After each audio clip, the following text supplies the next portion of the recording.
Imagine a time when drinking plain water was considered a risk, when children were given beer first thing in the morning, not milk, not water, but beer. This isn't fiction. This was said to be the reality of medieval Europe. Or is it just a story we've all grown up hearing? We've all heard it before that water in medieval Europe was so contaminated, no one dared touch it. Everyone, from peasants to kings, drank nothing but beer, ale, and wine. For centuries, this claim has been repeated in documentaries, books, and even school textbooks. Historians have repeatedly challenged this myth. The reality is that most medieval Europeans drank water regularly. Villages were almost always built near rivers and streams, specifically so people could have easy access to clean water. People lined their wells with wood to keep dirt and grime out. Rainwater was collected in barrels, and since air pollution barely existed back then, this water was often quite safe to drink. If water was available, why was beer so common? The answer isn't safety, it's nutrition. So think about it.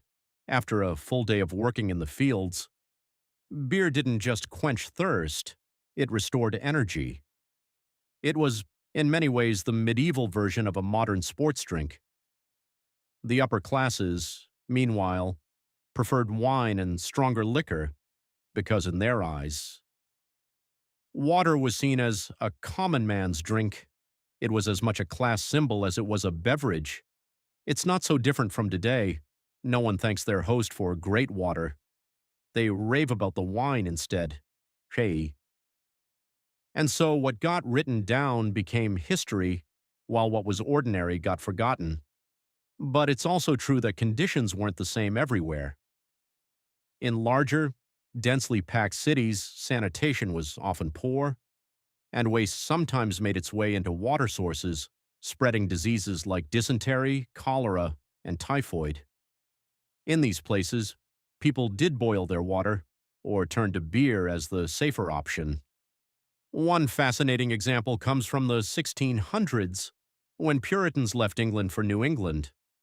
They packed hundreds of barrels of beer and wine for the journey because they simply didn't trust the water back home. But when those barrels ran dry and they had no choice but to drink the local water, they were stunned.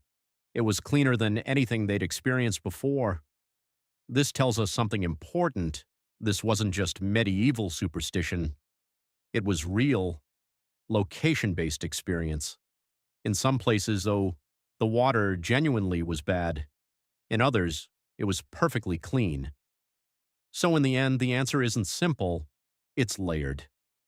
Medieval Europeans didn't avoid water altogether, but where water was unreliable, they found a smart, sustainable alternative, low-alcohol beer, which offered both hydration and energy. This story reminds us that popular historical myths are often only half true, and the real story is almost always more complex and far more interesting.